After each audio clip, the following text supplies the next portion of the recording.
오늘 본문의 내용은 지도자의 위치에서 은퇴하는 사무엘과 새롭게 왕으로 즉위하는 사울의 이 취임식입니다. 그런데 이것은 단지 한 사람이 물러나고 새로운 사람이 들어서는 개인의 교체가 아닙니다. 이것은 지금까지의 사사 제도가 사무엘을 마지막으로 막을 내리고 초대왕 사울을 통해서 왕정 제도가 새롭게 시작되는 체제 변화입니다. 새롭고 중요한 순간이죠. 근데 하나님은 지금까지 이스라엘이 이처럼 새롭고 중요한 변화를 맞이할 때마다 그들과의 약속을 새롭게 확인해 오셨습니다. 그들이 애굽의 노예 생활에서 출애굽하여 나라를 이루게 되었을 때 하나님은 그들과 광야에서 시내산 언약을 맺었습니다. 그리고 그렇게 광야 생활을 하다가 드디어 가나안 땅을 바라보게 되었을 때 모세의 마지막 설교를 통해서 그 약속을, 즉 언약을 다시 확인하셨습니다. 그들이 가나안에 들어가서 그 땅을 정복하고 정착 생활을 시작하게 되었을 때 여호수아의 마지막 설교를 통해서 역시 그 언약을 갱신하셨습니다. 그리고 본문의 증언처럼 여호수아 이후에 사사 제도가 막을 내리고 이스라엘 왕정이 출범하였을 때 사무엘의 마지막 설교를 통해서 그 언약을 다시 확인시킵니다. 자, 이렇게 언약을 다시 확인시킬 때 하나님은 이스라엘의 역사를 회고합니다. 그러면서 그들을 대적의 손에서 구원해내신 하나님의 능력을 선포합니다.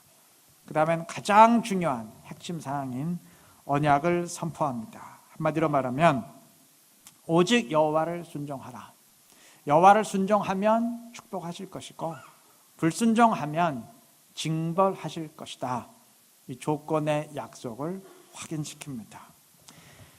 아마 광야의 이스라엘은 가나안 땅을 눈앞에 두고 흥분했을 겁니다. 드디어 젖과 꿀이 흐르는 저 약속의 땅에 들어가게 되었구나. 가슴이 뛰었을 겁니다. 이때 하나님은 모세의 마지막 설교를 통해 언약을 선포합니다. 흥분하지 말라는 의미입니다. 가나안 땅에 들어가게 되었다고 가슴 뛰지 말라는 얘기입니다. 나라를 이룬 것 자체가 너희를 책임져 주는 것이 아니라는 말이에요. 약속의 땅에 들어가겠다는 그 사실 자체가 하등 너희에게 책임져 주는 것이 없다는 말입니다. 내가 발을 딛고 있는 것이 이집트냐, 광야냐, 가나안이냐, 그게 중요한 게 아니고 내가 여호와를 순종할 수 있느냐, 불순종하느냐, 바로 그것이 너희의 모든 것을 결정짓는 요소가 될 터이니 새로운 땅에 들어갔다고 흥분하지 말고 여호와의 말씀을 붙들고 철저히 순종하라. 그러면 된다. 그러한 의미예요. 이후 이스라엘은 가나안에 들어가 그곳의 족속들을 하나씩 격파하면서 땅을 차지해 갔습니다. 그래서 나름대로 정복이 이제 끝나고 정착 생활을 시작하게 되었을 때 역시 여호수아의 마지막 설교를 통해서 하나님은 그 언약을 다시 확인시켰어요. 내용은 동일합니다. 동일한 의미예요. 드디어 민족의 꿈을 이루었다고 흥분하지 말고 차분한 마음으로 여호와의 말씀을 순종하라는 의미입니다. 오늘 본문에서도 마찬가지입니다.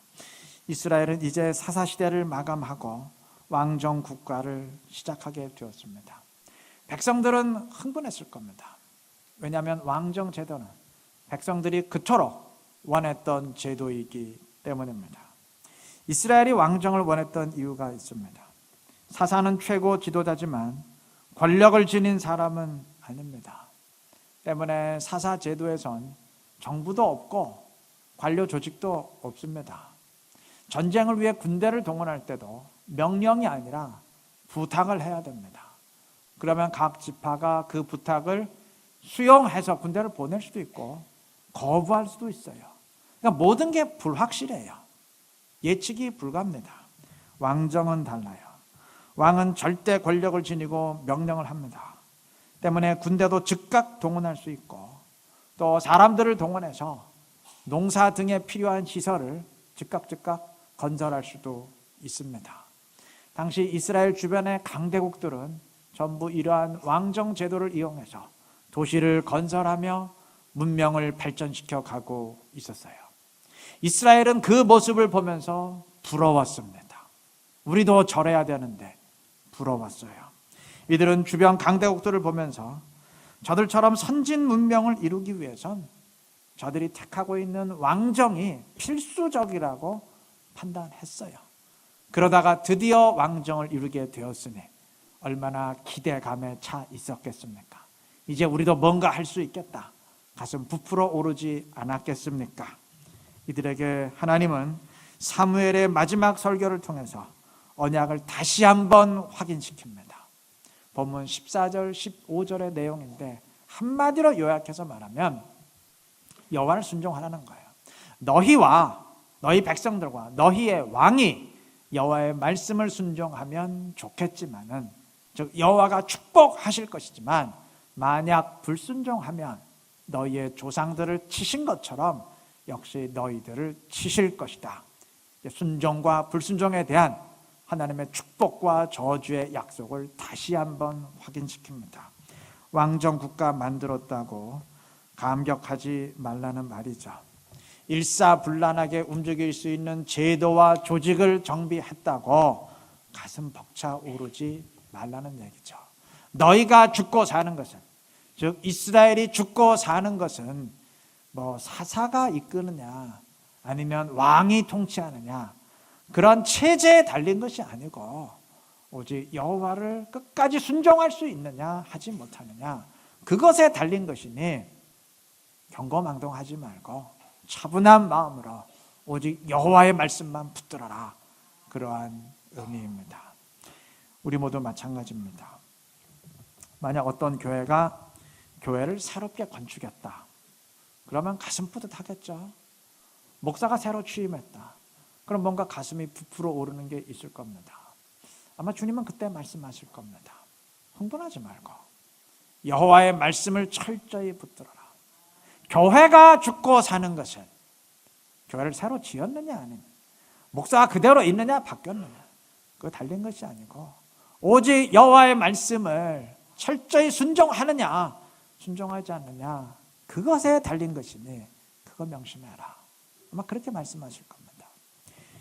임직을 받고 직분자가 되면 감격스러울 수 있죠. 흥분할 수 있죠. 역시 주님은 말씀하실 겁니다. 오직 여호와의 말씀을 붙들고 철저히 순종해라. 내 영혼이 죽고 사는 것은 직분에 달린 게 아니고 오직 순종에 달린 것이기 때문이다 말씀하실 겁니다. 하나님의 자녀는, 그리고 주의 몸된 교회는 그 어떤 제도와 환경과 상황의 변화 때문에 죽고 살지 않습니다. 우리 신앙 그것 때문에 일어서고 몰락하지 않습니다. 오직 어떤 상황에서건 주님의 말씀을 순종할 수 있느냐 거기에 달려 있어요. 순종하면 주님이 책임지실 것입니다. 반대로 그 어떤 가슴 뿌듯한 상황에서도 말씀을 순종하지 아니하면 영적으로 몰락하게 될 것입니다. 하나님이 우리를 외면하시기 때문입니다. 이 사실 분명히 명심하시고 어떤 처지와 어떤 상황에서건 여호와의 말씀을 철저히 붙들고 순종할 수 있는 지혜롭고 신실한 우리 모두가 되시기를 바랍니다. 사무엘의 입장에선 사울 왕이 즉위하는 것은 자신의 두 아들이 사사의 자리에서 물러나는 것을 의미합니다. 자기의 두 아들이 이제 지도자의 위치에서 파면되고 내려온다는 것을 의미합니다. 지난주에 말씀드렸듯이 사무엘은 이 상황에서 얼마든지 합법적으로 왕정을 거부하고 자기 두 아들의 위치를 지킬 수 있었다고 했죠. 왜냐하면 이스라엘이 원하는 왕정 제도와 하나님이 원하시는 왕정 제도가 좀 달랐기 때문에요. 때문에 하나님도 왕을 구한 그들에게 분노하고 계시기 때문입니다. 그러니 얼마든지 사무엘은 여호와의 뜻을 앞세우면서 합법적으로 왕정을 거부하고 자기 두 아들 계속 지도자의 위치에 끝까지 둘 수 있어요. 그런데 사무엘은 그렇게 하지 않았습니다. 사무엘은 왕을 세웁니다. 세우되 이스라엘이 원하는 왕정에 맞는 왕이 아니고 하나님이 원하시는 왕정에 맞는 하나님이 택하신 사울을 세웁니다. 그래서 사무엘이라 그랬죠. 역시 사무엘은 다르다 그랬죠. 엘리 제사장은 자기 두 아들을 파면시키지 않고 끝까지 보호하려다가 결국 심판을 받았지만 사무엘은 그런 엘리와는 다릅니다. 분명히 달라요. 자, 그런데 물론 사무엘이 자식 문제를 넘어서긴 했지만 그도 이 문제에 대해서 깔끔했던 것은 아니에요. 그도 사실 큰일 날 뻔했어요. 위태위태했습니다. 8장 1절의 증언에 따르면 사무엘은 나이 늙어서 그의 두 아들을 사사로 세웁니다. 근데 이거는 잘못이에요. 범죄입니다. 왕은 아들이 세습하지만 사사는 절대 아들이 세습하는 자리가 아니에요. 이건 하나님이 직접 세우시고 임명하는 자리입니다. 그런데 자기가 세웠어요. 아들이라고. 명백한 잘못입니다. 게다가 그의 두 아들이 지도자가 될 그래도 소양을 갖추고 있었다면 그나마 덜할 텐데 이들은 아니었어요. 완전 불량배였습니다. 이들은 사리사욕에 눈이 멀어서 부정부패를 일삼던 자들이었어요. 그런데도 사사로 세웠습니다. 사무엘도 자식 문제에 있어서만큼은 인간적인 냄새를 강하게 풍겼고 영적으로 나약한 모습을 보였어요. 물론 나중엔 그래도 하나님을 붙들고 결단하며 넘어섰지만 사실 그 과정 가운데서 상당히 위태위태했습니다. 오늘 본문에서도 그의 이런 인간적인 냄새가 풍겨납니다. 12절에서 사무엘은 이스라엘을 책망하면서 암몬이 쳐들어왔을 때 이들이 여호와를 의지하지 않고 왕을 세워달라고 요청했다고 하는데 그래서 그 요청에 의해서 너희가 구한 왕 사울을 보라. 지금 이런 식으로 말하고 있는데 이건 명백한 잘못이에요. 이건 엄연한 사실의 왜곡입니다. 암몬과의 전쟁은 이건 하나님이 이끄신 전쟁이었고 하나님이 기뻐하신 전쟁이었고 왕을 세우는 아무 상관이 없어요. 백성들이 왕을 세워달라고 사무엘에게 요청했던 것은 사무엘의 두 아들 때문이었습니다. 8장 3절에서 5절의 증언처럼 사무엘의 두 아들이 사사로서 뇌물을 받고 부정부패를 일삼으니까 보다 못한 백성들이 사무엘에게 제발 당신의 두 아들을 치우고 대신 새로운 왕을 세워주시오 요청했던 거예요. 그래 세운 겁니다. 근데 사무엘은 이 사실을 교묘히 왜곡하고 감춰요. 이해는 됩니다. 아버지로서 자식을 감싸고 싶었겠죠. 이해는 됩니다. 그러면서 사무엘은 바로 이어서 13절에서 자 너희가 구한 왕 너희가 택한 왕을 보라 하며 사울을 언급하는데 그래서 마치 백성들이 사울을 택했기에 여호와가 그것을 인준하고 임명한 것처럼 얘기하는데 아닙니다. 사울은 백성이 구하고 백성이 택한 왕이 아니에요. 백성이 택했기에 여호와가 임명해 준 왕이 아닙니다. 사울은 하나님이 직접 택하시고 세운 왕입니다. 다른 백성들은 몰라도 사무엘만큼은 분명히 알아요. 왜냐하면 여호와의 명령을 직접 받고 사울을 왕으로 기름 부어 세운 사람이 누굽니까? 사무엘이죠. 하나님의 명령을 본인이 직접 받았잖아요. 사무엘은 분명히 알아요. 그런데도 자꾸 이런 식으로 말합니다. 물론 사무엘은 아버지의 입장에서 두 아들이 파면당하고 대신 사울이 왕위에 오르는 이 상황이 상당히 씁쓸할 수밖에 없었을 겁니다. 백성들이 지금 자기 두 아들을 몰아내고 사울을 세우는 이 장면이 과히 기분 좋지 않았겠죠. 그러다 보니까 자기의 두 아들은 감싸고 사울은 은근히 좀 깎아내리는 투로 폄하하며 말하는 것 같은데 잘못이에요. 여러분, 사울이 시간이 지나면서 변질되고 타락합니다. 그때는 폄하할 수 있겠지만 지금은 아니에요. 지금의 사울은 여호와의 영이 충만한 사람이고 또 인격의 그릇까지 갖춘 완벽한 지도자입니다.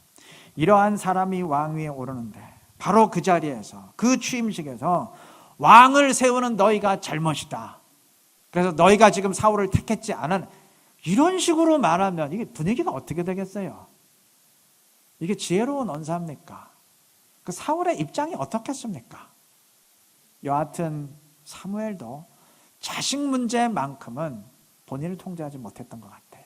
인간적으로 아주 인간적인 냄새를 강하게 풍겼고 영적으로 굉장히 나약한 모습을 보였습니다. 여러분, 이런 모습을 보면서 어떻게 생각하시나요? 아마 이렇게 생각할 분도 있었을 거예요. 사무엘도 가만 보니까 굉장히 나약한 데가 있었네. 이 양반도 우리와 똑같은 인간적인 냄새를 풍겼네. 사무엘도 별 수 없었고요. 실망할 수 있을 겁니다. 예, 그럴 수 있습니다. 사무엘도 영적으로 연약한 모습 보였고 온당치 못한 모습 보였습니다. 명백한 잘못을 저질렀어요. 그런데 저는 오늘 이 사실을 조금 다른 각도에서 보고 싶습니다. 사무엘도 연약한 모습을 보였다는 것이, 다른 사람과 똑같은 나약한 모습을 지녔다는 것이 그에 대한 존경심을 거두게 할 수도 있지만 반대로 그에 대한 존경을 더하게 할 수도 있습니다. 이 무슨 뚱따치 같은 소린가 하실 텐데 제가 하나 물어보겠습니다. 여러분, 두 학생이 있는데 누구에게 더 박수를 보내고 싶으십니까? 한 학생은 원래 IQ가 한 170에서 200 정도 돼요. 천재죠.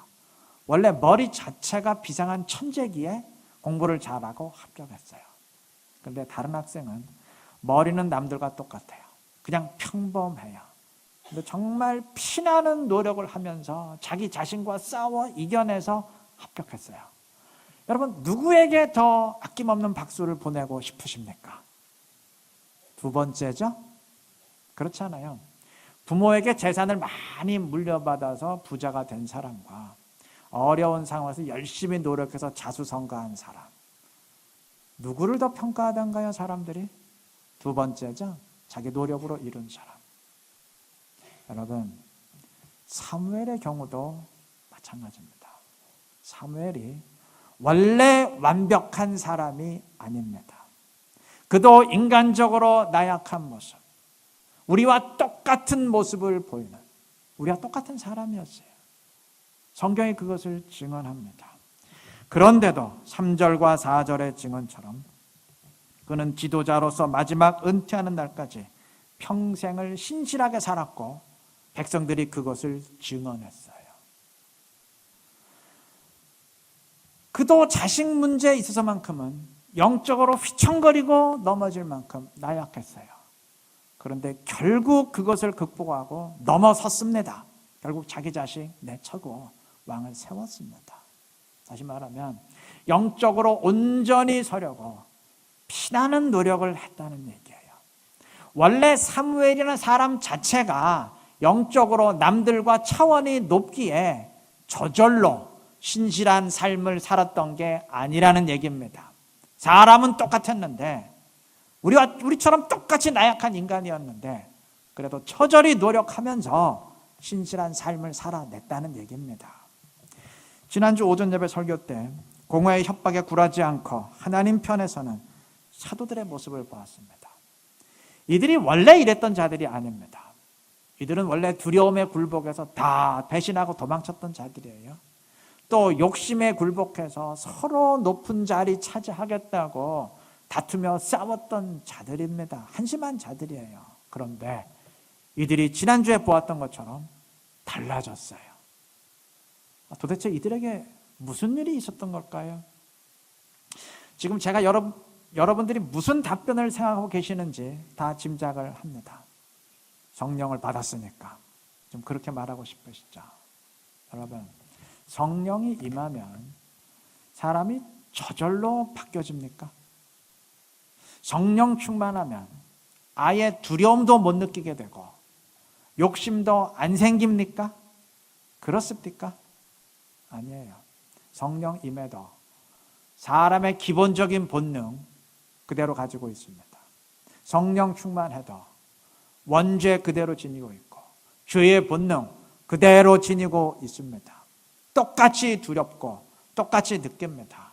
그런데 성령 충만한 사람의 다른 점이 있어요. 그것과 싸우며 이겨내려고 합니다. 끝까지 싸웁니다. 그게 다른 점이에요. 사도들의 훌륭한 점은 이들이 성령을 받았기에 그 순간부터 이전과는 차원이 다른 전혀 새로운 사람들로 존재 자체가 변해서 저절로 성령에 의해 신실한 삶을 살았다는 데 있지 않습니다. 그런 경우는 없습니다. 이들도 이전과 똑같이 나약한 사람들이었지만 그러나 성령이 임한 뒤에 그것을 이겨내려고 싸우며 결국 이겨냈다는 데 있어요. 그러기에 이들이 훌륭한 것이지, 만약 저절로 되어졌다면 그게 뭐 훌륭합니까? 아니, 저절로 된 게 그게 뭐가 그렇게 훌륭하겠어요?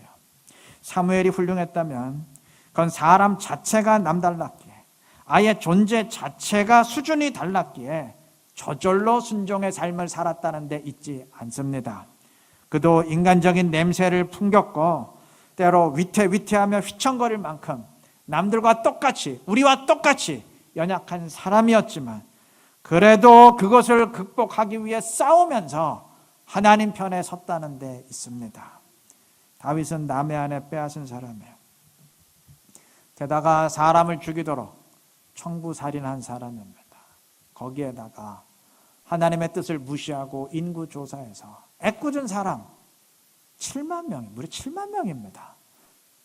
7사람도 아니고 70명도 아니고 700명도 아니고 7,000명도 아니고 7만 명이에요. 무려 7만 명이 죽도록 만든 장본인입니다. 아마 이 모습을 보면서 욕이 나올 수 있어요. 무슨 이런 인간이 다 있나? 그렇지 않겠습니까? 맞아요. 답이 별 수 없었습니다. 우리와 똑같은 인간이었습니다. 아니, 어쩌면 우리보다 훨씬 못한 인간이었는지 모릅니다. 우리 아무리 형편없어도 사람 죽인 적 없잖아요. 사람 죽이겠다고 시도한 적 없잖아요. 다윗은 그렇게 했습니다. 죽였습니다. 우리보다 훨씬 못할 수 있는 인간입니다. 그런데 우리 한 가지는 명심하십시다. 아마 하나님이 이렇게 물으실지 모르겠어요. 그래, 맞다. 다윗도 너와 똑같은 인간이었다. 아니, 너보다 훨씬 못한, 자질로 따지면 너보다 훨씬 못한 인간이었는지도 모른다. 그런데 그렇게 너보다 못한 인간아, 그래도 피나는 노력을 하면서 자기 자신과 싸우면서 신실한 사람의 기준이 되었다. 근데 너는 지금 어떤 삶을 살아가고 있느냐? 너는 지금 어떤 노력을 기울이고 있느냐? 질문하실지 모르겠어요. 성경의 위인들을 보면 대부분 범죄하고 넘어진 기록이 있습니다.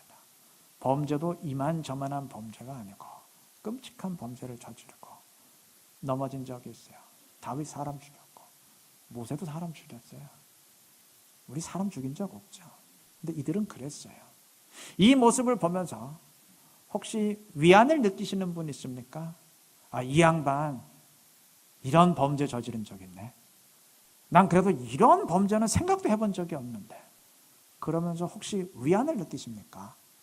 어쩌면 우리가 느껴야 될 것은 위안이 아니고 더 큰 자극과 반성인지도 모릅니다. 특별한 사람이 특별한 일을 했다면 뭐 그러려니 하겠는데, 나와 똑같은 사람이, 아니 나보다 더 큰 범죄의 전과를 지닌 사람이 신실한 삶을 살아냈다면, 특별한 삶을 살아냈다면 그럼 뭔가 좀 다르게 받아들여야 되는 거 아니겠어요? 원래 IQ가 한 200 정도 되는 천재가 나보다 공부 잘한다면 그건 뭐 당연하게 받아들이겠는데, 나보다 훨씬 머리도 나쁜데 뛰어나다면 뭔가 좀 다르게 받아들여야 되는 것 아니겠어요? 뭔가 좀 자극을 받아야 되는 것 아니겠습니까? 성경이 믿음의 인물들의 범죄 사실을 여과 없이 기록했을 땐 이유가 있을 겁니다. 이들의 나약한 모습을 여과 없이 기록했을 땐 이유가 있을 거예요. 아마 첫 번째 이유는 은혜를 알려주기 위함일 겁니다. 이들이 훌륭해서 위인이 된 게 아니고 이렇게 부족한 자들이었지만, 이렇게 범죄한 자들이고 네가 생각도 할 수 없는 이런 아주 나약한 모습을 보인 자들이었지만 하나님이 은혜를 베푸셨기에 위인이 된 것이다. 은혜를 알려주기 위함일 거예요. 그리고 두 번째 이유는 우리에게 격려와 질책의 메시지를 동시에 들려주기 위함일 겁니다. 이렇게 범죄하고 넘어졌던 이들도, 이렇게 인간적인 냄새를 풍기는 너와 똑같은 이들도 신실한 삶을 살아냈는데 너는 지금 무엇하고 있느냐? 라는 질책의 메시지와 더불어서 이렇게 나약했던 이들도 위인이 될 수 있다면 너도 충분히 될 수 있다. 그들이 했다면 너희도 할 수 있다. 이러한 격려의 메시지를 전달하기 위함일 것입니다. 로마서는 엘리야는 우리와 성정이 같은 사람이로되 라고 분명히 강조했어요. 엘리야가 위대한 신앙의 인물이 되었다면 우리와 성정 자체가 달랐기 때문이 아니에요. 우리와 사람 자체가 달랐기 때문이 아니에요. 사무엘이 위대한 그 신실한 인물의 모범이 되었다면 사람 자체가 나와 달랐기 때문이 아니에요. 반대로 사울이 실패하고 타락했다면 사람 자체가 엘리야나 사무엘보다 열등했기 때문이 절대 아닙니다. 본문까지의 모습만 보면 사실 사무엘보다 사울이 훨씬 더 낫습니다. 사무엘은 사사의 자리를 세습하면서 아주 위태위태한 모습을 보이지만 사울은 달라요. 10장 6절과 9절의 증언처럼 그는 여호와의 영을 크게 받고 새로운 사람이 된 사람입니다. 11장 6절의 증언에 따르면 암몬과의 전쟁을 치를 때 여호와께서 그를 크게 감동시켰다 그랬어요. 그는 여호와의 영이 충만했던 하나님의 사람이었습니다. 그리고 11장 13절에 의하면 암몬과의 전쟁에서 승리한 뒤 자기를 반대했던 반대파들을 백성들이 다 처단하려고 할 때 사울이 그들을 가로막고 다 포용하고 용서합니다. 흥미로운 것은 반대파들을 처단하자고 백성들이 요청한 것은 사무엘인데 이를 가로막고 용서해야 됩니다. 포용한 것은 사울이에요. 아직 이 취임식 전이라 사무엘이 최고 지도자이기 때문에 사무엘이 결정권자이기 때문에 행여 사무엘이 그들을 처단할까 봐 사울이 급히 가로막았던 것 같아요. 이 사람 인격의 그릇이 되는 사람이에요. 지도자의 자질이 충분한 사람입니다. 맞아요.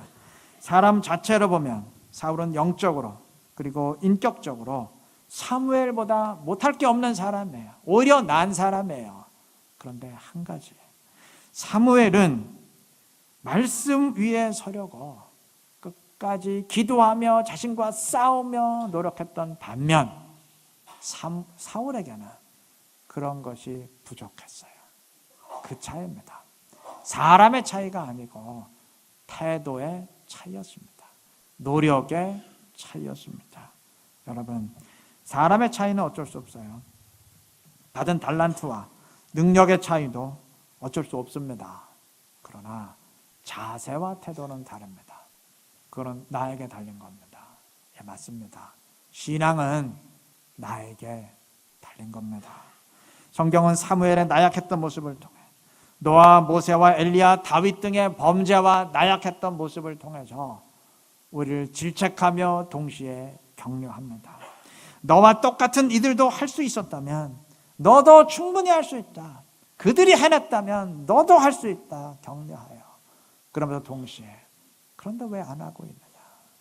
그런데 왜 그대로 앉아 있느냐? 질책의 메시지를 던집니다. 우리 이 메시지를 꼭 들으시기를 바랍니다. 그래서 주어진 상황에서 어떠한 상황 가운데서건 말씀을 붙들고 영적 싸움을 싸워내면서 한 걸음 한 걸음 더 주님께 가까이 갈 수 있는 지혜롭고 신실한 이루는 교회 모든 지체들이 되시기를 그리스도의 이름으로 축원합니다.